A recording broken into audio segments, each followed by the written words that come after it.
बिस्मिल्लाहिर्रहमानिर्रहीम। अल्हम्दुलिल्लाहि वस्सलातु अला अहलिहा व बाद।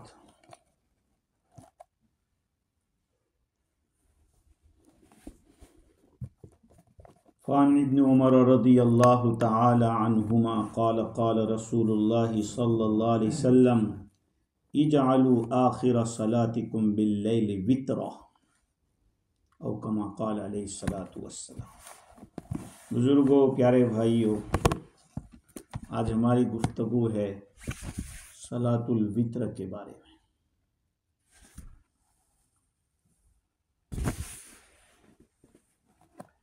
इसके बारे में भी बहुत सारी हदीसें आई हैं, बहुत सारे मज़ामीन है। वितर के अंदर वे कितनी रकात है, उसका वक्त कब है, वितर का वक्त कब होता है, वितर की नमाज में क्या पढ़ा जाए, दुआए कुनूत कब पढ़ा जाए, तो बहुत सारी बहसें हैं। पहली बहस तो ये है कि वितर की नमाज वाजिब है कि सुन्नत है।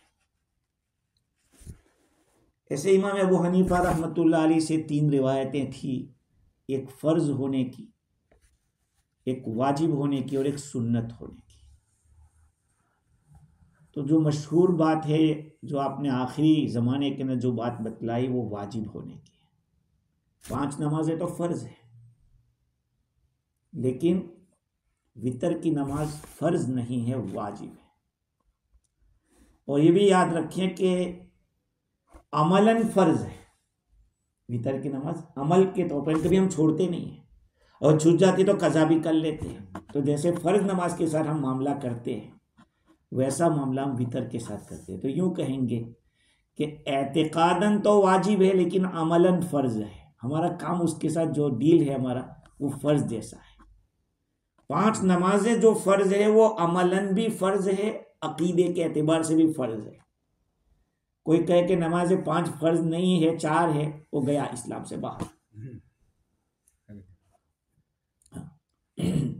और वितर के अंदर ये है कि अमल तो हमारा है कि कभी हम छोड़ते नहीं, लेकिन अक़ीदे के एतबार से हम उसको फ़र्ज़ नहीं कहते, उसको वाजिब कहते हैं। अब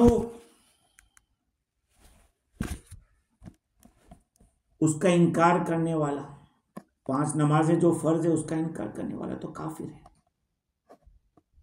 लेकिन वितर की नमाज को अगर कोई फ़र्ज़ नहीं कहता है तो उसको काफिर नहीं कहेंगे। देखो, ये चीज़ें जानना बहुत ज़रूरी है, जो मसाइल हैं उसको बहुत ज़रूरी है। मुझे एक चीज़ पढ़ रहा था, तो मुझे एक बात पढ़ने में आई, तो आप लोगों को भी सुनाता हूँ कि पाकिस्तान के अंदर एक ज़माने में ख़त्म नबूवत के मसले पर बहस हो रही थी। अहमदिया हुजूर को आखिरी नबी नहीं मानते, हाँ, उसको मानते हैं नबी, लेकिन ये कि हुजूर को आखिरी नबी नहीं मानते। तो उस वक्त का जो जज था, उसने कई लोगों को बुलाया, कहा कादियानी, कहा काफिर, कहा क्यों काफिर, कहने काफिर, बस क्या वजह, कोई वजह नहीं, काफिर। अभी बेचारे कोई मसला आप लोगों को पूछा जाए तो आप थोड़ी बताएं भाई हम तो इतना जानते हैं बस कि ये है, बस अब आगे मत पूछो हमको, दलील तो हमें पूछनी भी नहीं चाहिए। तो मौलाना शब्बीर अहमद उस्मानी रहमतुल्लाह अलैह ने उस जस्टिस को कहलवाया कि तू इनसे क्या पूछता है, हमसे पूछ। तो मौलाना को बुलाया, कहा कादियानिया, कहा काफिर, कहा क्यों, कहा वो दीन की जो फंडामेंटल चीज है, बुनियादी चीज है, उसका वो इनकार कर रहा है।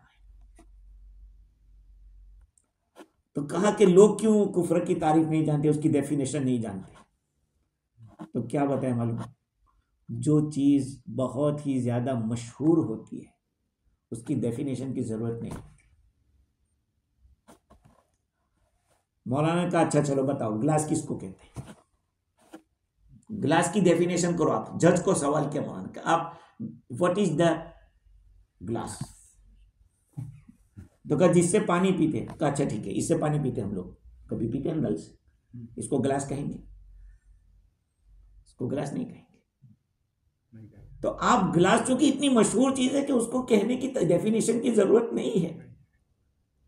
मान का कि मैं पब्लिक में कहूं कि ऐसे आदमी को जज बना जिसको गिलास की डेफिनेशन नहीं आती, समझे? तो ये जो चीजें हैं, अकाइद, अमल, ये सब चीजें जानने की है। वितर की नमाज हम लोग अमली तौर पर फर्ज कभी हम मिस नहीं करते, और जिस दिन मिस करते हैं उसकी कज़ा करते हैं। तो इसमें इख्तिलाफ है कि वितर की नमाज वाजिब है कि सुन्नत है। एक इमाम अबू हनीफा रहमतुल्लाह अलैह उसको वाजिब कहते हैं, इमाम अबू यूसुफ, इमाम मोहम्मद, इमाम शाफी, ये सब हजरत सुन्नत कहते हैं। अच्छा, देखो आप सोचेंगे कि ये कहने में क्या फर्क है भाई, वो भी 3 पढ़ते हैं भाई। अभी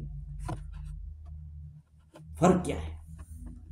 फर्क क्या होता है कि जो फर्ज और वाजिब कह दें तो उसमें तरतीब जरूरी हो जाती है, तरतीब जरूरी हो जाती है।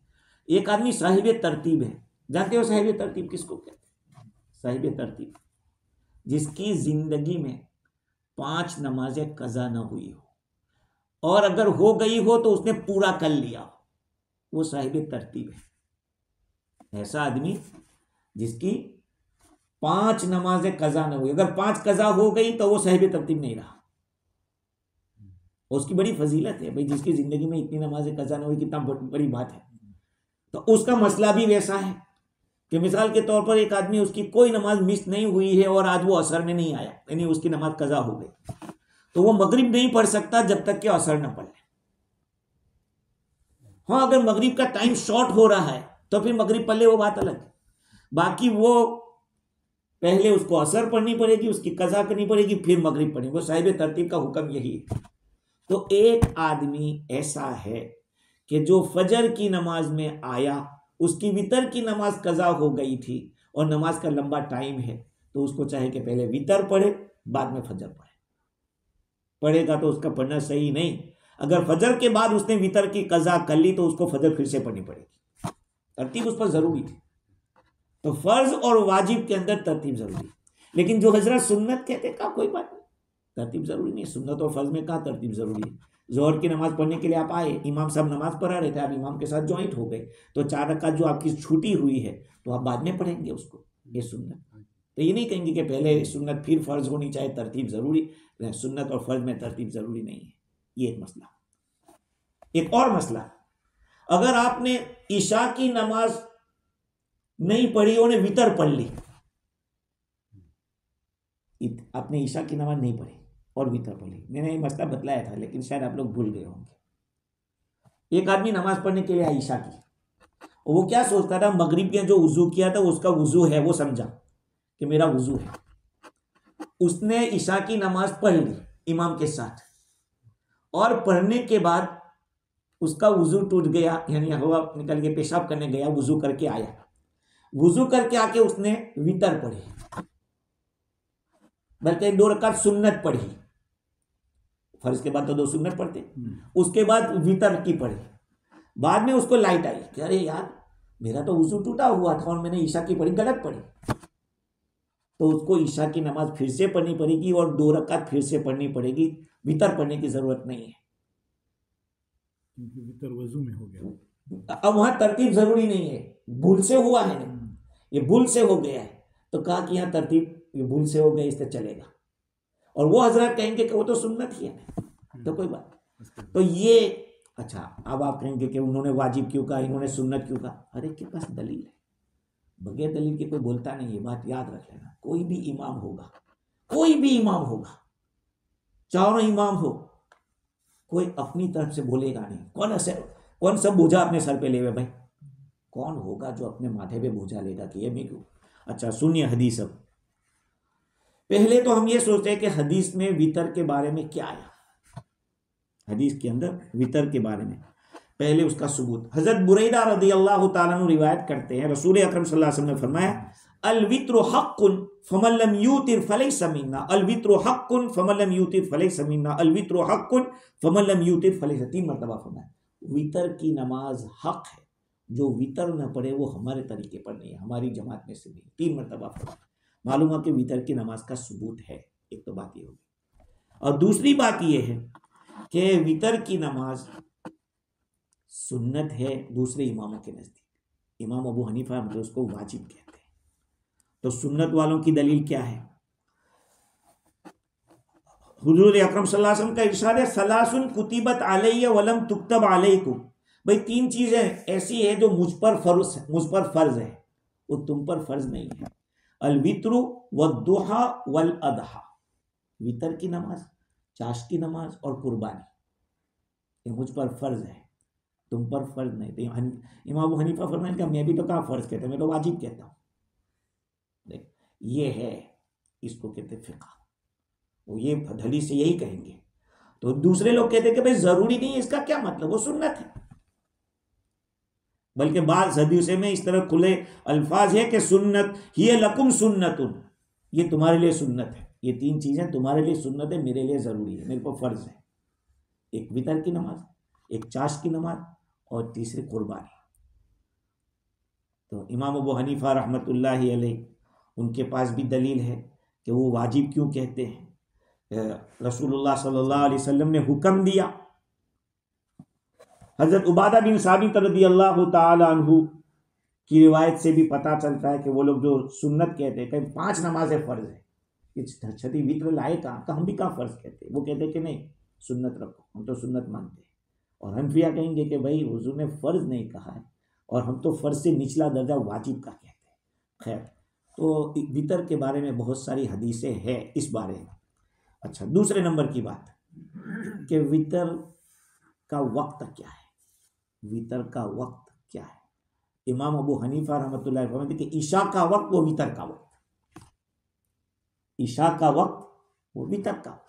लिहाजा अगर इधर उधर हो गया भूल से कि ईशा से पहले वितर पढ़ ली, जैसे मैंने अभी मसला बतलाया, कोई बात नहीं, हो जाएगी।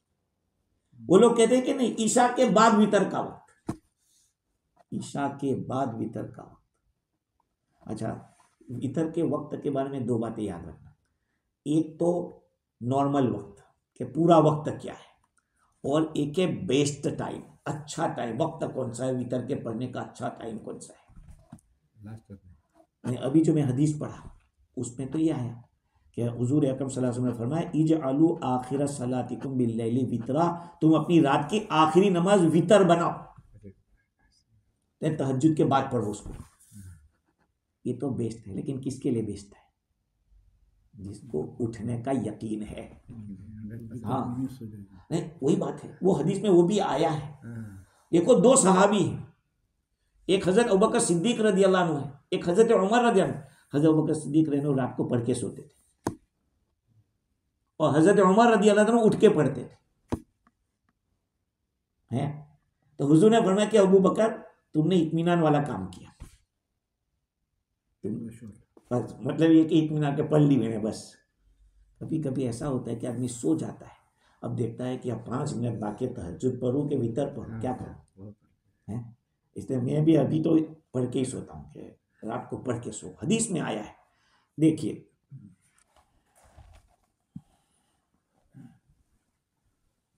हजरत खारिजा बिन हुज़ाफा रदियल्लाहु तआला रिवायत करते रसूलुल्लाह सल्लल्लाहु अलैहि वसल्लम ने फरमाया कि अल्लाह ताला ने तुम्हारी मदद की है एक नमाज के जरिए जो तुम्हारे लिए सुर्ख ऊंटों से बेहतर है, और वो तुम्हारे लिए ईशा और सुबह सादिक के बीच में रखी है। ईशा का जो वक्त है उससे लेकर सुबह सादिक तक पूरा वक्त वितर का है, कभी भी पढ़ सकते हैं। और हजरत आयशा रदियल्लाहु अन्हा फरमाती है कि हर रात नबी अकरम सल्लल्लाहु अलैहि वसल्लम वितर किसी भी वक्त पढ़ते थे। कभी वितर रात के शुरू हिस्से में पढ़ लेते थे, कभी बीच हिस्से में पढ़ते थे, कभी आखिरी, और आप जिंदगी के आखिरी दिनों के अंदर तो तहज्जुद के वक्त पढ़ते थे वितर। ये भी एक रिवायत है। और अब वो रिवायत में सुनाता हूँ। हजरत जाबिर रज़ियल्लाहु अन्हु फरमाते हैं रसूलुल्लाह सल्लल्लाहु अलैहि वसल्लम ने फरमाया, मन खौफ अल्ला यकूम मिन आखिरिल लैल फलयूतिर अव्वलहु सुम्मा लियरकुद, जिस आदमी को अंदेशा हो कि वो रात के आखिरी हिस्से में नहीं उठ पाएगा तो उसको रात के शुरू हिस्से में पढ़ लेना चाहिए, फिर सो जावे।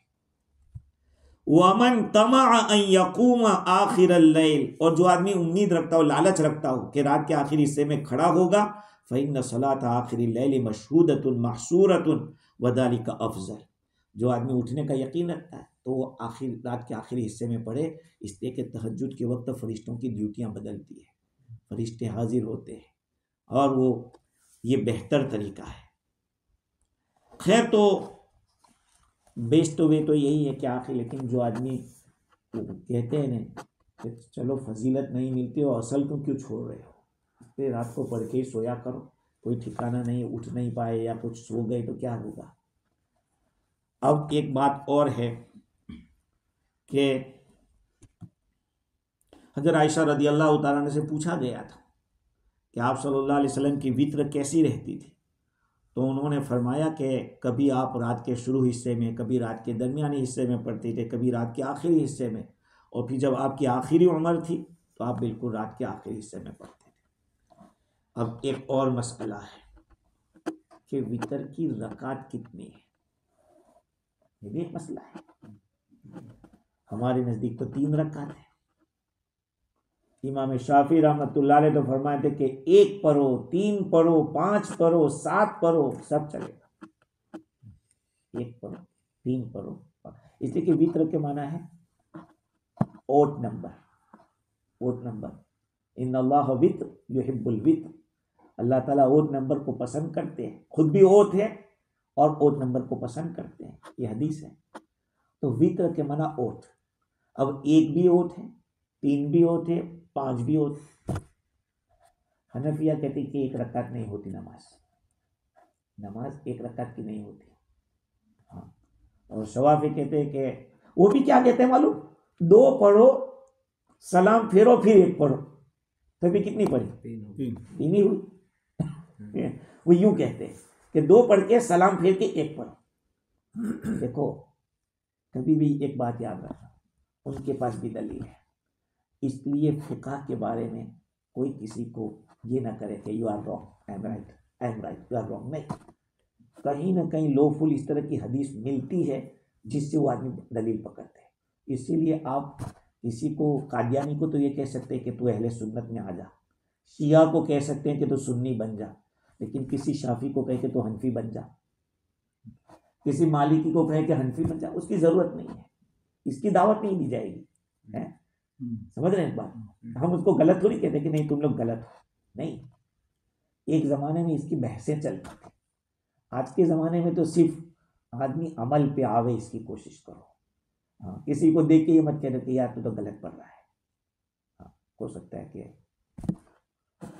एक बात मुझे याद आ गई, हसन बसरी रहमतुल्लाह अलैह बहुत बड़े ताबी है, बहुत बड़े बुजुर्ग आदमी है, जानते हो हसन बसरी रहमतुल्लाह अलैह क्यों बुजुर्ग थे इतने बड़े। उनकी जो माँ थी ना, वो हुजूर अकरम सल्लल्लाहु अलैहि वसल्लम की जो बीवियाँ थी अज़वाज मुतहहरात, उनके यहाँ काम करती थी बात इनके। तो कभी कभी ये रोते थे तो अज़वाज मुतहहरात में से उनको अपनी पिस्तान उनके मुंह में दे देती थी। ये इतनी बुजुर्ग हस्ती है। एक मर्तबा फजर की नमाज में पहुंच गए मस्जिद में, और नमाज कौन पढ़ा रहा था, हबीब अजमी। अजमी तो हम लोग सब अजमी हैं, हम लोग अजमी कहलाते हैं, अरब अजम, हम लोग अजमी, हम लोग अरबी नहीं है। तो हमारी ज़बान में कुछ चीज़ें ऐसी होती है कि जैसे हम लोग टा बोल देते हैं, टा, डाल बोल देते हैं, वो लोग ज़रा संभल के अल्फाज बोलते हैं। तो हज़रत हबीब अजमी रहमतुल्लाह अलैह के कोई हर्फ में ऐसी गड़बड़ थी, जैसे हज़रत बिलाल रज़ी अल्लाह तआला अजान देते थे तो उनकी अजान में भी एक हर्फ ऐसे नहीं निकलता था, ऐसा होता था। तो हज़रत हसन बसरी रहमतुल्लाह नमाज छोड़ के भाग गए, नमाज छोड़ के भाग गए। ख्वाब में अल्लाह ताला के दीदार हुआ। अल्लाह ताला से पूछा कि या अल्लाह, तेरे नज़दीक सबसे अच्छा अमल कौन सा? कहा हबीब अजमी के पीछे नमाज पढ़ना। क्या क्या जवाब मिला? हबीब अजमी के पीछे नमाज पढ़ना, ये मेरे नज़दीक मुझे बहुत पसंद है। अब सोचिए, इसलिए किसी की कमज़ोरी अगर देखो तो उसको हल्का मत समझो, हो सकता है कि वो किसी और अमल में बहुत आगे हो हमसे। हमारे आज सबसे बड़ी कोताही, हमारी सबसे बड़ी कोताही यही है कि हम दूसरे की कमज़ोरी देखते हैं। पता नहीं वो अल्लाह की नज़र में कैसा है, वो तो क़यामत के मैदान में, बाद बुजुर्गों ने लिखा कि क़यामत में वो लोग जन्नत में दिखेंगे जिनको हम दुनिया में काफिर समझते थे। क़यामत के मैदान में जब जन्नत में लोग जाएंगे तो बाद ऐसे लोग जिनको हम मुसलमान मानने के लिए तैयार नहीं थे, लेकिन उनको जन्नत में देखेंगे, पता नहीं अल्लाह से उनका क्या मामला होगा। मगर इसलिए अपना मामला अल्लाह से सही रखें, बंदे का मामला खुदा के हवाले कर दें कि वो तो वही जाने कि उसका क्या मसला है। खैर, तो 3 रकात या 1 रकात, शवाफे कहते हैं कि 1 रकात, लेकिन वो भी कहते हैं पहले 2 पढ़ो और 2 पे सलाम फेरो और सलाम फेर के 1 पढ़ो। इसका ये मतलब कि वो भी 3 ही के कायल है, लेकिन सलाम फेर कर। और हम कहते कि नहीं, सलाम फेर के नहीं, पूरी हमारे पास भी दलील है और उनके पास भी रिवायत है।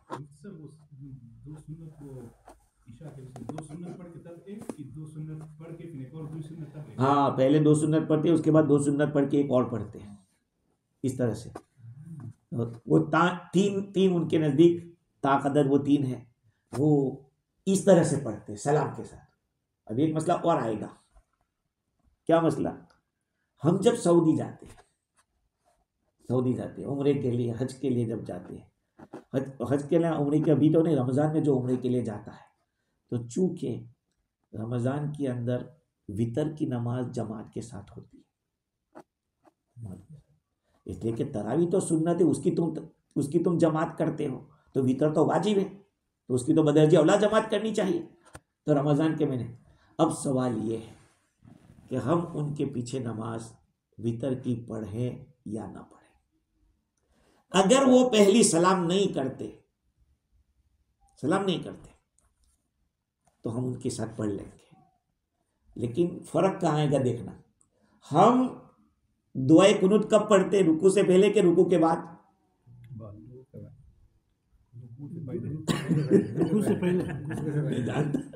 रुकू से पहले पढ़ते हैं। हाँ, वो लोग रुकू के बाद पढ़ते हैं, रुकू करके तब पढ़ते हैं, रुकू के बाद पढ़ते हैं।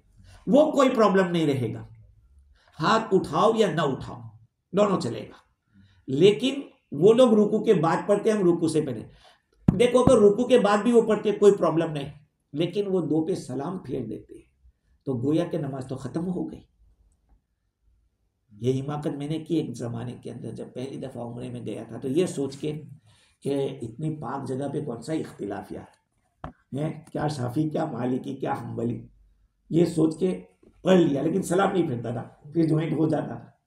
लेकिन किताबों में जब देखा तो पता चला कि अगर वो सलाम नहीं फेरता, चाहे कुनूत बाद में पढ़ता हो रुकू के बाद, हम उनके पीछे पढ़ लेंगे। अगर वो सलाम फेर देते हैं तो फिर हम अलग पढ़ेंगे। हाँ, क्योंकि एक तो साल के अंदर एक ही तो महीना आता है जिसके अंदर हम लोग जमात के साथ वितर पढ़ते हैं। मगर वो 1 रकात फिर से नियत बांधता है, अल्लाह अकबर कहकर। हाँ, तो गोया कि एक तो खत्म हो गई, अब ये दूसरी हो रही, और हमारे नजदीक तो 3 रकात है। और हमारी दलील है कि नहा रसूलुल्लाह सल्लल्लाहु अलैहि वसल्लम सलातिल बुतैरा, अल्लाह के रसूल सल्लल्लाहु अलैहि वसल्लम ने 1 रकात पढ़ने से मना किया है। तो ये वितर कहते इस तरह से। उनके पास भी दलील है, हमारे पास पक्की दलील है कि 3 रकात के साथ है। हजरत अब्दुल्लाह इब्न मसूद रदी अल्लाह ताला अन्हु, इब्न अब्बास रदी अल्लाह ताला अन्हुमा, माइशा रदी अल्लाह ताला अन्हा ये फरमाते हैं, कान रसूलुल्लाह सल्लल्लाहु अलैहि वसल्लम यूतिरु बिसलासी रकात, हुजूर वितर पढ़ते थे 3 रकात से। और हसन बसरी रहमतुल्लाह अलैह फरमाते हैं, अजमअल मुस्लिमून अला अन्नल वित्र सलासुल ला सलाम इल्ला फी आखिरिहिन, कि मुसलमानों का इस पर इजमा है कि वितर 3 रकात होगी बगैर सलाम के, बीच में सलाम नहीं फेरा जाएगा। ये दलील हमारी है, और उनके पास भी दलील है, कि हुजूर अकरम सल्लल्लाहु अलैहि वसल्लम फरमाए कि मन शाअ औतर बिरकातिन व मन शाअ औतर बिसलासिन औ बिखमसिन, जो चाहे 1 रकात से वितर पढ़े, जो 3 से पढ़े, जो 5 से, मतलब कि ये इस तरह का इख्तिलाफ है। अच्छा, अब एक और बात कि उसमें क़िरात कैसी होगी, क़िरात जोर से पढ़ेंगे कि आहिस्ता पढ़ेंगे? अगर ये सुन्नत है जैसे कि वो लोग कहते हैं, तो सुन्नत का तकाजा है कि आहिस्ता पढ़नी चाहिए, और हम लोग वाजिब कहते हैं, उसका तकाजा ये है कि जोर से पढ़ना चाहिए क्योंकि रात की नमाज है। लेकिन एक और सवाल, अगर वाजिब है तो 2 में क्यों नहीं पढ़ते, 3 में क्यों पढ़ते? जोर से। क्या होता है, फर्ज नमाज में तो 2 ही में जोर से पढ़ते हैं, तीसरी और चौथी में तो हम आहिस्ता पढ़ते हैं। तो अगर वितर की नमाज मगरिब में जैसे पढ़ते तो पहली 2 में जोर से पढ़ते, तीसरी में आहिस्ता पढ़ते। तो वितर में तुम क्यों तीनों में? अब देखो दोनों का ख्याल कि वो तो सुन्नत मानते हैं और सुन्नत की तमाम रकातों में पढ़ा जाता है सूरत को। सुन्नत जो होती है उसमें चारों रकात में सूरत मिलाई जाएगी, सूरह फातिहा भी पढ़ी जाएगी और ये वाजिब है। तो कहा कि उसका भी ख्याल रखा कि वो सुन्नत, अच्छा ठीक है तीनों में पढ़ो। रात की नमाज है तो कहा जोर से पढ़ो। समझ रहे बात को? तो ये क़िरात के बारे में बात हो गई। क़िरात क्या की जाए? रसूल अकरम सल्लल्लाहु अलैहि वसल्लम पहली रकात में सब्बिहिस्मा पढ़ते थे, सब्बिहिस्मा रब्बिकल आला। दूसरी रकात में कुल या अय्युहल काफिरून और तीसरी रकात में कुल हुवल्लाह। देखो एक बात बताऊं, कम से कम हफ्ते में 1 आध दफ़ा तो ये पढ़ना चाहिए हम लोगों को। पाबंदी ना हो, चलो रोज़ाना ना पढ़े कि आदमी कभी उसको फ़र्ज समझने लगे। हालांकि वो तो अब फ़र्ज होने वाला है भी नहीं, लेकिन ये है कि कम से कम इतना तो हम कर सकते हैं। और फिर एक बात, हुजूर अकरम सल्लल्लाहु अलैहि वसल्लम का अमल आप लोगों का कभी तो आप लोगों ने पूछा नहीं कि आपने रमज़ान के महीने में देखा होगा कि मैं वितर पढ़ के सुबहान अल मलिकिल कुद्दूस जोर से वहाँ पढ़ता हूँ। क्यों ऐसा है? सुबहान अल मलिकिल कुद्दूस, सुबहान अल मलिकिल कुद्दूस, सुबहान अल मलिकिल कुद्दूस। मैं रिवायत सुनाता हूँ। हज़रत अब्दुल्लाह इब्न अब्बास रज़ियल्लाहु अन्हु फरमाते हैं, कान नबी सल्लल्लाहु अलैहि वसल्लम यक़रउ फिल वित्री सब्बिहिस्मा रब्बिकल आला व कुल या अय्युहल काफिरून व कुल हुवल्लाह फी रकअतिन। नसई शरीफ और तिरमिज़ी शरीफ की हदीस है। हज़रत इब्न अब्बास फरमाते हैं हुज़ूर सल्लल्लाहु अलैहि वसल्लम वितर की नमाज में सब्बिहिस्मा रब्बिकल आला, कुल या अय्युहल काफिरून और कुल हुवल्लाह एक एक रकात में इस तरह पढ़ते थे। यहाँ रिवायत नसई और तिरमिज़ी की ख़त्म हुई, लेकिन तिरमिज़ी और अबू दाऊद ने इसी रिवायत को आगे बढ़ाते हुए आयशा रज़ियल्लाहु अन्हा की रिवायत हवाले से नकल किया कि तीसरी रकात में कुल हुवल्लाह के साथ कुल रब्बिल फलक और कुल रब्बिन नास भी पढ़ते थे, एक रिवायत। लेकिन उलमा इसको इमाम अहमद रहमतुल्लाह अलैह और इब्न यहया इब्न मईन मना करते हैं। फ़र्ज नमाजों में छोटी छोटी सूरतों को 2-4 नहीं पढ़ना चाहिए। फ़र्ज नमाज हम पढ़ रहे हैं तो उसमें छोटी छोटी 2-3 सूरतें नहीं पढ़े, एक ही सूरत पढ़ने की। सुन्नत पढ़ रहे हैं, नफल पढ़ रहे हैं, सब पढ़ लो। 25 आते हैं तो 25 पढ़ लो, कोई बात नहीं, उसमें थोड़ी गुंजाइश है। जैसे हम तरावी के अंदर पढ़ाते हैं, हाँ, तो वो अलग बात है। खैर, अब आगे रिवायत देखिए। और तिरमिज़ी और अबू दाऊद की रिवायत में आगे उबई इब्न काब रज़ियल्लाहु अन्हु की रिवायत में इस तरह से है कि आप सल्लल्लाहु अलैहि वसल्लम रुकू से पहले कुनूत करते थे, दुआए कुनूत पढ़ते थे, और जब नमाज से फारिग हो जाते क़ाल सुबहानल मलिकिल कुद्दूस सलास मर्रात युतीलु फी आखिरिहिन्ना। वितर की नमाज के बाद सुबहानल मलिकिल कुद्दूस, सुबहानल मलिकिल कुद्दूस, सुबहानल मलिकिल कुद्दूस, ये तीसरी मरतबा थोड़ा लंबा करके पढ़ते थे। इसलिए जो शवाफे है, शवाफे, मैं बम्बई में नौकरी कर रहा था, फतवा देने का काम कर रहा था, या वहाँ ये सवाल आया था मेरे पास, तो मैंने इसकी तहकीक की। तो शवाफी इसके ऊपर जोर देते हैं ज़्यादा। इसी तरह से वुज़ू के बाद इन्ना अंज़लनाहु जो पढ़ी जाती है, इन्ना अंज़लना की सूरत, उसमें भी शवाफी ज़्यादा जोर देते हैं। खैर, तो ये दुआ असल में सुबहानल मलिकिल कुद्दूस वितर की दुआ है, वितर के बाद पढ़ने की।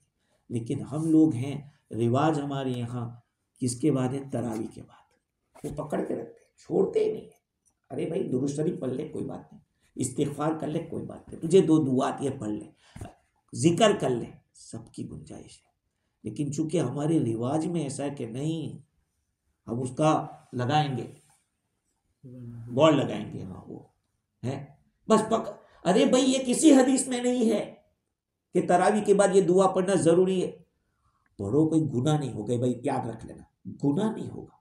लेकिन अगर ये दुरूद शरीफ पढ़े, अच्छा ये भी ठीक कर रहा है, ये कोई इस्तिग़फ़ार ये भी ठीक कर रहा है, ये कुछ और दुआ, अरे भाई ये भी ठीक कर रहा है, कोई किसी को मना नहीं कर सकता। इसलिए कि ये दुआ असल में वितर की है, सुबहानल मलिकिल कुद्दूस। मैंने एक हदीस की किताब में पढ़ा कि तहज्जुद के वक्त फरिश्ता कहता है कि सब्बिह सुबहानल मलिकिल कुद्दूस, अल्लाह ताला की पाकी बयान करो इन लफ्ज़ों से, सुबहानल मलिकिल कुद्दूस। देखो आप लोग फजर में आते हो, किसी भी नमाज में आते हो, तो कितने स्टेप चल रहे हैं? कितने? या जो हमारे स्टेप है कितने चल रहे? आप थोड़ा सोचे कि ये सोच के पढ़े अल्लाहु अकबर कबीरा है, अरे अपने घर की भी बात कर लो, चलो कोई बात नहीं, घर का भी कोई हरज नहीं, कहीं भी चलो, स्टेप इतना चलते हो आप। अगर जब चल रहे हैं अल्लाहु अकबर कबीरा वल्हम्दुलिल्लाहि हम्दन कसीरा सुबहानल्लाह बुकरता व असीला, अल्लाहु अकबर इसे बोल लो यार, इतनी लंबी दुआ नहीं आती तो सिर्फ अल्लाह अकबर तो आता है। अच्छा, अब उतर रहे हैं तो सुबहानल मलिकिल कुद्दूस सुबहानल मलिकिल कुद्दूस, आप जितनी दफा उतरेंगे चढ़ेंगे ये सारा जिक्र में जाएगा। लेकिन ये सब चीजें इसके साथ ताल्लुक रखती है, आपका दिमाग जहन हाजिर रहना, समझ रहे? मामूली सा अमल है, अमल तो मामूली सा, लेकिन इस अमल की कदर उस वक्त तो होगी जबकि हम दुनिया में नहीं रहेंगे। हाँ, ये अभी जब जिंदगी है तो आदमी को कर लेना चाहिए। हम बातें करते करते उतरेंगे तो कम से कम सुभान मलिकिल कुद्दूस बोलते बोलते उतर जाए। ऊपर चल रहे हैं तो अल्लाह अकबर कबीरा अल्लाह अकबर कबीरा ये पढ़ते पढ़ते, तो इन अमाल को छोटा छोटा न समझे। तो वितर के बाद भी ये अमल करना चाहिए। हुजूर करते थे सुभान मलिकिल कुद्दूस सुबहानल मलिकिल कुद्दूस सुबहानल मलिकिल कुद्दूस, इस तरह। तो ये अच्छा, 2 रकात पर सलाम फेरना वो शवाफी के नजदीक है, इब्ने उमर रज़ी अल्लाह की रिवायत है, और माँ आयशा की रिवायत हमारे पास है कि 2 पर सलाम नहीं। हज़रत आयशा रज़ियल्लाहु अन्हा की रिवायत इमाम नसई ने नकल की, अन्ना रसूलुल्लाह सल्लल्लाहु अलैहि वसल्लम कान ला युसल्लिमु फी रकअतैल वित्र, आप सल्लल्लाहु अलैहि वसल्लम वितर की 2 रकात में सलाम नहीं फेरते थे, माँ आयशा का। अच्छा, एक और बात, वितर का अमल कब का है? रात का अमल है, रात का अमल है। हुजूर सल्लल्लाहु अलैहि वसल्लम सुन्नतें और ये चीजें घरे पढ़ते थे, घरे पढ़ते थे। घर का अमल कौन देखता है? बीवी देखती है। कौन देखता है? अच्छा देखता है, बीवी देखती है। हमारे जो रिवायत है वो माँ आयशा नकल करती है। हज़रत आयशा रज़ियल्लाहु अन्हा फरमाती है कि हुजूर वितर की 2 रकात में सलाम कभी नहीं पढ़ते थे। इब्ने उमर रज़ियल्लाहु अन्हु फरमाते हैं अन्ना रसूलुल्लाह सल्लल्लाहु अलैहि वसल्लम कान युसल्लिमु फी रकअतैनि फिल वित्र हत्ता यअमुर बि बादी हाजती, हुजूर 2 पे सलाम फेरते और अपना कुछ काम का हुक्म देते थे, बाद में तीसरी पढ़ते। तो ये इब्ने उमर रज़ियल्लाहु अन्हु। लेकिन रात की नमाजों में वितर है तो ज़्यादातर बात बीवी की मानी जाएगी, समझ रहे हैं? बीवी की बात मानी जाएगी। खैर, और जहाँ तक कुनूत का सवाल है, दुआए कुनूत पढ़ना तो वो हमारे नज़दीक वाजिब है, शवाफी और दूसरे अइम्मा के नज़दीक सुन्नत। अच्छा, दुआए कुनूत के अंदर दुरूद शरीफ पढ़ा जाए या न पढ़ा जाए, ये एक मसला है। बहुत मैं आपको बहुत इससे बात कर रहा हूँ, जो कर रहा हूँ बहुत तहकीक की बात कर रहा हूँ। इसके ऊपर मुस्तकिल बहस की उलमा ने कि जब दुआए कुनूत पढ़ रहे हैं तो कुनूत के अंदर आदमी को दुरूद शरीफ पढ़ना चाहिए या नहीं पढ़ना चाहिए। एक इमाम है, उनका कहना यह है कि नहीं पढ़ना चाहिए, लेकिन दूसरे तमाम अइम्मा कहते हैं कि होना चाहिए, लेकिन दुआ हो रही है, दुआ में दुरूद शरीफ होना चाहिए।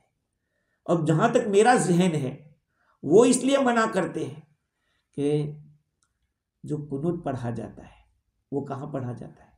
रुकू में पढ़ा जाता है कि क़ियाम में पढ़ा जाता है? क़ियाम में। इसलिए कि हमने सूरत पढ़ी और सूरत पढ़ने के बाद अल्लाह अकबर किया, ऐसे हाथ बांध के हम दुआए कुनूत पढ़ते हैं। तो कहा कि क़ियाम की जगह दुरूद शरीफ पढ़ते हैं, तो ये जगह दुरूद शरीफ की नहीं है। हम लोग कहते हैं कि यह दुआ है तो दुआ में तो पढ़ने दो ताकि दुआ कबूल हो जाए। मालूम हुआ कि दुरूद शरीफ भी बैठ के पढ़ने की चीज़ है। हम लोग नमाज के अंदर भी कहाँ दुरूद शरीफ पढ़ते हैं? कायदे में पढ़ते हैं, खड़े होकर तो कुरान पढ़ा जाता है। इसलिए कि कलामुल मुलूकी कलामुल मुलूकी मुलूकुल कलाम, कलामुल मुलूकी मुलूकुल, बादशाहों का कलाम कलाम का बादशाह होता है। क्या समझे? बादशाहों का कलाम कलामों का बादशाह होता है। तो कलामों का बादशाह कौन है? कुरान। इसलिए कि कुरान अल्लाह का कलाम है, तो सारे कलामों का वो बादशाह है। जब कलामों का बादशाह है तो उसको खड़े होकर पढ़ा जाए। इसलिए नमाज के अंदर आप रुकू में कुरान न पढ़ें, सजदे में कुरान न पढ़ें, आपको पढ़ना है क़ियाम में पढ़ो। समझ रहे हैं बात को? अब बात ज़बरदस्ती कर रहे हैं कि भाई खड़े होके, और वो भी क़ियाम की शक्ल में, तो कुरान पढ़ा जाता है। देखो ये इसके ऊपर बहस की है।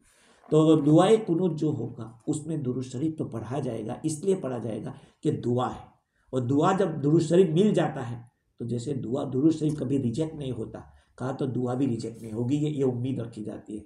और अल्लाह के रसूल सल्लल्लाहु अलैहि वसल्लम ने भी फरमाया कि तुम लोग जब दुआ करो तो शुरू में भी दुरूद शरीफ पढ़ो, बीच में भी पढ़ लिया करो। हाँ, ऐसा नहीं कि शुरू में पढ़ लिया नहीं, उसकी तरतीब है।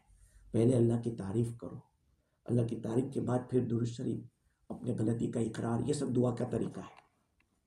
खैर, तो ये वितर के बारे में कुछ मसाइल हैं जो आप लोगों के सामने पेश किए गए, और उसकी कज़ा होगी अगर कुनूत दुआ, अगर ये छूट गई है वितर की नमाज, तो ये किया जाएगा। एक और मसला कि शाफी के पीछे हम नमाज पढ़ रहे हैं, शाफी के पीछे हम नमाज पढ़ रहे हैं, और उसने वो काम किया है जिससे हमारे नज़दीक वुज़ू टूट जाता है, हमारे नज़दीक वुज़ू टूट जाता है, तो फिर हमारी नमाज सही नहीं होगी, क्योंकि हमारे नज़दीक तो उसका वुज़ू है ही नहीं। मिसाल के तौर पर ब्लीडिंग हमारे नज़दीक वुज़ू टूट जाता है, लेकिन शाफी के नज़दीक ब्लीडिंग होने से वुज़ू नहीं टूटता है।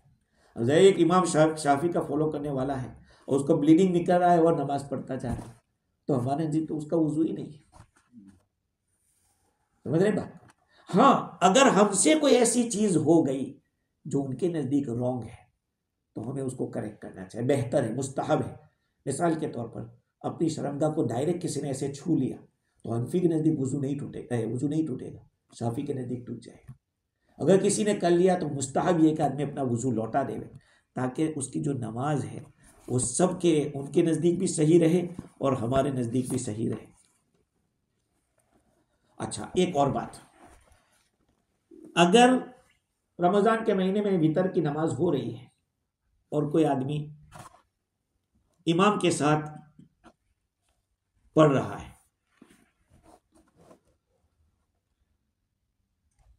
इमाम के साथ कुनूत पढ़े फिर बाद में न पढ़े, अगर तीसरी रकात के रुकू में शामिल हुआ और इमाम के साथ कुनूत नहीं पढ़ी तो अपनी बकिया नमाज में कुनूत ना पढ़े, क्योंकि इमाम का पढ़ना किरात, मतलब ये है कि जिसकी रकात छूट जाती है, रकात छूट जाती है, अब वो जब खड़ा होगा तो वो पहली रकात उसकी होगी। वितर की तीसरी रकात में एक आदमी आया, तीसरी रकात में, और तीसरी रकात के रुकू में शामिल हो गया, गोया के दुआए कुनूत तो खत्म हो गया है, लेकिन उसको रकात कौन सी मिली है? तीसरी मिल गई है, तीसरी मिली ना। अब जब वो खड़ा होगा अपनी 2 रकात को पूरा करने के लिए, तो पहली में सना, औज़ुबिल्लाह, बिस्मिल्लाह, सूरह फातिहा, सूरत, फिर रुकू सज्दा करके बैठेगा, दूसरी रकात हुई, फिर खड़ा होगा, फिर रुकू सज्दा सूरत मिलाएगा, वहां दुआए कुनूत नहीं पड़ेगा।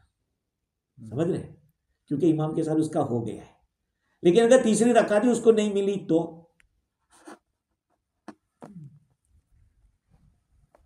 तीसरी रकात के लिए जब खड़ा होगा तब तो उसको पढ़ना चाहिए, क्योंकि उसका तो कुनूत ही नहीं है। मसबूक को चाहिए कि इमाम के साथ कुनूत पढ़े फिर बाद में ना पढ़े, और अगर तीसरी रकात के रुकू में शामिल हुआ और इमाम के साथ कुनूत नहीं पढ़ी तो अपनी बकिया नमाज में कुनूत ना पढ़े, क्योंकि इमाम का पढ़ना किरात की तरह है, उस मुक्तदी के लिए काफी है। और अगर किसी को दुआए कुनूत नहीं आता है तो क्या करेगा?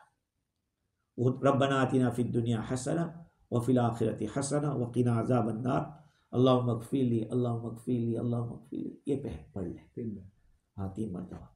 ये अगर वो नहीं जानता है तो वही अल्लाहुम्मा इन्ना नस्तईनुका व नस्तहदीका व नस्तग़फ़िरुका। अच्छा, ये बात तो हो गई वितर की। एक और कुनूत होता है, एक और कुनूत, उसका नाम कुनूत नाज़िला। जैसे हम अभी वीकेंड में हम लोग पढ़ते हैं, उम्मत मुस्लिमा के ऊपर कुछ ऐसे हालात आ जाए, पूरी उम्मत जिसके अंदर परेशान है, तो उस वक्त भी दुआए कुनूत पढ़ा जाता है, उसको कुनूत नाजिला कहते हैं। और वो जो कुनूत नाजिला है, इमाम शाफी रहमतुल्लाह अलैह के नज़दीक तो पूरा साल पढ़ना सुन्नत है, पूरा साल, चाहे कुछ हालात हो या ना हो। लेकिन हनफिया कहते हैं कि नहीं, हालात अगर उम्मत पे ऐसे आ जाए तो रसूलुल्लाह सल्लल्लाहु अलैहि वसल्लम का 1 महीने तक कंटिन्यू पढ़ना साबित है। कुछ ऐसे कबीले थे जिन्होंने जुल्म किया था मुसलमानों पर, तो आपने उनके कबीलों का नाम ले लेकर बद्दुआ की थी 1 महीने तक। उसको वो कुनूत नाजिला कहलाता है। अगर मगरिब की नमाज है, ईशा की नमाज है, फजर की नमाज है, उसमें अगर इमाम पढ़ेगा तो उसमें पढ़ सकता है, रुकू से खड़ा होने के बाद पढ़े। उसमें भी वही मसला है, हाथ उठावे न उठावे। न उठाना हमारे नज़दीक बेहतर है, लेकिन अगर उठा लेगा तो कोई नमाज गड़बड़ नहीं होगी, आदमी हाथ उठाकर भी दुआ कर सकता है। तो इसको कुनूत नाजिला कहते हैं। जब मुसलमानों पर कोई आम और आलमगीर मुसीबत नाजिल हो जावे, जैसे गैर मुस्लिम हुकूमतों की तरफ से हमला तशद्दुद होने लगे, तो ऐसे मौके पर दुआ साबित है। हनाफ के नज़दीक तो जहरी नमाजों में कुनूत नाजिला पढ़ना मज़कूर है, मगर शवाफी के नज़दीक तो पांचों नमाज में उसके जायज़ है, क्योंकि शवाफी है ना, शवाफी कुनूत नाजिला सब जानते हैं। तो हनफिया के अंदर भी क्या है कि सिर्री नमाज के अंदर अगर जोहर असर में भी पढ़ना है, अगर सब लोग जानते हो तो फिर इमाम आहिस्ता पढ़े, यानी दिल दिल में, सभी दिल दिल में पढ़ेंगे। नहीं तो 3 नमाजों के अंदर तो जोर से पढ़ा जाएगा, इमाम दुआ पढ़ेगा, पीछे लोग आमीन कहेंगे। तो ये कुनूत नाजिला के बारे में है। और कुनूत नाजिला फ़र्ज नमाज में जमात के साथ जब पढ़ेंगे तो पढ़ा जाएगा, सुन्नत नमाज में नहीं होगा। खाली जुमा के दिन पढ़ना, जुमा की नमाज में पढ़ना, ये बिदत है। अगर दूसरे दिनों में पढ़ रहे हैं और जुमा को भी पढ़ रहे हैं तो कोई हरज नहीं। ठीक है। रमज़ान में वितर क्यों जमात के साथ पढ़ते हैं और 11 महीना जो हमारे अपन पढ़ते हैं, वही वो क्या है, देखो मैंने देखा कि वितर की नमाज बाज़ों के नज़दीक सुन्नत है, बाज़ों के नज़दीक वाजिब है। सुन्नत वाजिब है, हम लोग वाजिब कहते हैं, दूसरे अइम्मा उसको सुन्नत कहते हैं। रमज़ान के महीने में जो तरावी पढ़ी जाती है वो फ़र्ज नहीं है, वो वाजिब नहीं है, वो सुन्नत है, जो कम दर्जे की चीज़ है। अब जब कम दर्जे की चीज़ को आप लोग जमात के साथ पढ़ रहे हो तो वितर का दर्जा तो उससे ऊपर का है। तो साल भर जिसको रोज़ाना पढ़ा जाता है तो उसका भी तो मकाम बढ़ाना चाहिए। समझ रहे बात को? तो वो जो भाई नफल नमाज जमात के साथ नहीं होती, लेकिन रमज़ान के महीने में हुजूर सल्लल्लाहु अलैहि वसल्लम ने तरावी भी नफल ही, नफल के माना एक्स्ट्रा, तो हर सुन्नत एक्स्ट्रा है। अब हुजूर सल्लल्लाहु अलैहि वसल्लम ने तरावी की नमाज सहाबाए किराम को पढ़ाई, जमात के साथ पढ़ाई। जब जमात के साथ पढ़ाई तो अब हम लोगों को भी जमात के साथ पढ़ना है। तो फर्ज नमाज तो जमात के साथ पढ़ रहे हो, सुन्नत भी जमात के साथ पढ़ रहे, तो वाजिब का क्या हो गया? तो कहा उसको भी जमात के साथ पढ़ो। समझ रहे? ये 8 रकात 20 रकात इसमें इख्तिलाफ कर रहा है, बहुत बड़ा इख्तिलाफ है। लेकिन वो देखो हुजूर ने 20 रकात पढ़ाई है और सहाबा से साबित है। और सबसे बड़ी दलील ये है, इत्तदू बादी अबू बकर व उमर, हुजूर ने फरमाया कि मेरे बाद अबू बकर और उमर की पैरवी करना, मेरे बाद अबू बकर और उमर की पैरवी करना। कुछ मसाइल ऐसे थे जो हज़रत अबू बकर सिद्दीक़ रज़ियल्लाहु ताला के ज़माने में उसके ऊपर लोग एक बात पर नहीं आए, हज़रत उमर रज़ी अल्लाह के ज़माने में आ गए। मिसाल के तौर पर एक साथ 3 तलाक दे देना। अगर वो आदमी कहने मेरी तो इरादा है, मेरी नीयत तो एक ही थी, तो हुजूर के ज़माने में कसम खिलाते कि सच बोलो। कहा हज़रत रुकाना रज़ियल्लाहु ताला की एक रिवायत इस तरह की है, कहने मैंने तो एक ही का इरादा था। कहा ठीक है। हज़रत अबू बकर सिद्दीक़ रज़ी के ज़माने में भी अगर कोई 10 बोलता, कहा मेरा तो इरादा एक ही था। ठीक है। हज़रत उमर रज़ी ने देखा कि नहीं यार ये तो खेल हो गया, खेल हो जाएगा। कहा कि नहीं, जो बोलेगा 3 या 3 से ज़्यादा वो 3 ही होगी। अब सबका इत्तेफाक हो गया, उसमें किसी ने इख्तिलाफ नहीं किया कि नहीं नहीं। अब जाहिर बात है कि हुजूर ने क्या फरमाया, उस दिन मैंने बयान में कहा था कि सलासुन जिद्दुन न जिद्दुन व हज़लुन न जिद्दुन, 3 चीज़ें, मजाक भी रियल और उसका रियल भी रियल। तो अगर कोई तलाक वाला नहीं मैं तो जॉकिंग कर रहा था, तो जॉकिंग थोड़ी चलेगा, ये जॉक नहीं है। अगर बंदूक किसी के सामने ऐसे बटन दबाया, कहा कि मैं तो जॉक कर रहा था, मर जाएगा तो। हाँ। अच्छा, एक रकात वितर का आपका वितर हो जाएगा? नहीं, हनफियों के नज़दीक नहीं होगा। वो लोग भी तो यही कहते हैं कि 2 पढ़ो फिर 1 पढ़ो। मगर कोई जगह पे है हदीस में कि रसूलुल्लाह कहीं सफर में या कहीं थके हुए 1 रकात भी नहीं 2 रकात के बाद सलाम, नहीं एक रिवायत मैंने बतलाई नहीं, अब्दुल्लाह इब्न उमर रज़ी अल्लाह अन्हु के 2 पे सलाम फेरा हुजूर ने, फिर 1 पढ़े। समझे? हाँ नहीं वही सफर में, हाँ सफर में कितना पढ़ना है? सफर में वितर तो पूरी पढ़ेंगे, तीन रकात तीन तीन ही। एक रकात से नहीं होगा। नहीं नहीं नहीं। मगरिब की कितनी पढ़ेंगे? डेढ़। तीन तीन। जब फर्ज नमाज फर्ज जब दो शॉर्ट हो गया हाँ तो वितर तो आप नहीं, बिल्कुल आप सुनिए कि वितर 3 है तब उसको शॉर्ट कैसे करेंगे?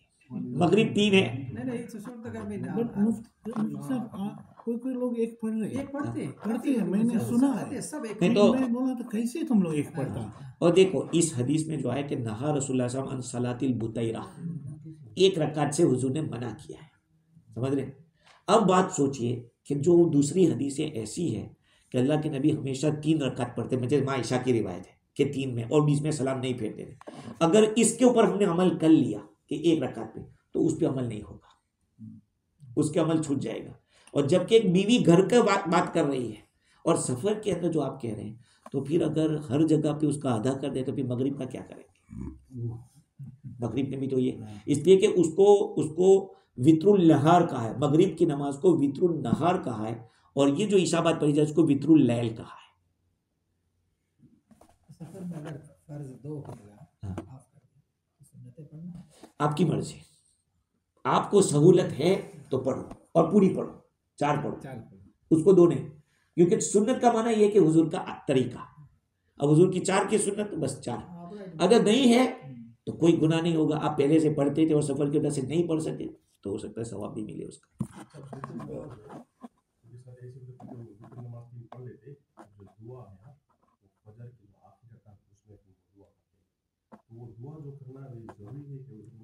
कौन से? आप जब फजर में? हाँ संडे को फजर की दूसरी रकात में, वही तो सवाफी जो है शाफी के नज़दीक दूसरी रकात में पूरा साल वो कुनूत नाजिला पढ़ना सुन्नत है, और हमारे नज़दीक कोई हालात बिगड़ जाए तो उस वक्त है। अरे आपको तो बताओ, मैंने यहाँ शुरू की तो 1 अरब नमाज पढ़ना ही छोड़ दिया। हाँ, 1 अरब यहाँ नमाज पढ़ने आता था बच्चों को लेकर, उसने आना ही बंद कर दिया। कहीं ये कहा, अरे भाई हदीस में है, हुजूर ने पढ़ा है, नहीं आया ही नहीं। तो ये जानना बहुत जरूरी है।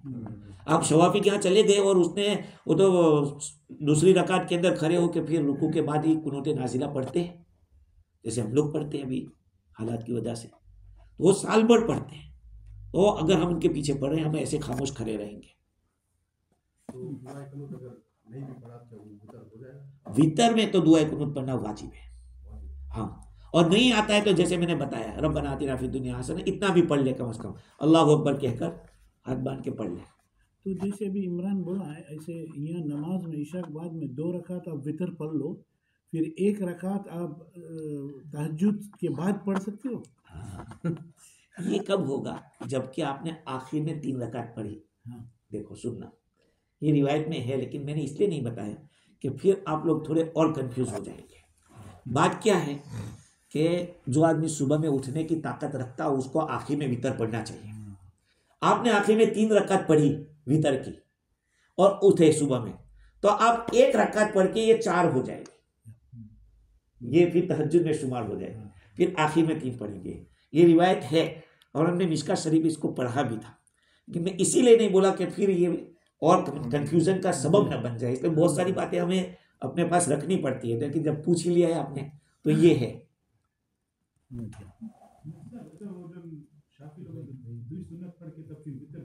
हाँ, अरे 1 रकात 1 रकात पढ़े तो वो जो दुई सुन्नत नहीं ना, तो लोग वितर की नियत करें। नहीं, वो नफल पढ़ेंगे। 2 नफिल और फिर 1 रकात। हाँ जो 1 रकात उसकी नियत करें वितर की। हाँ, वितर की करेंगे, लेकिन सलाम फेर के फिर खड़े होंगे, फिर अल्लाह अकबर कहकर 1 रकात पढ़ के सलाम फेर। और कोई? जो तीसरी रकात के बाद में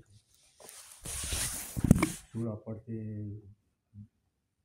फिर वो दुआ कुनूत भूल जाते हैं, रुकू में चला जाता है, हाँ, वो क्या करते रुकू में अगर चले गए तो कोई बात नहीं, आप आखिर में सजदे सहवा कर लें, क्योंकि दुआ कुनूत वाजिब है, वो फर्ज नहीं है, वो फर्ज नहीं है।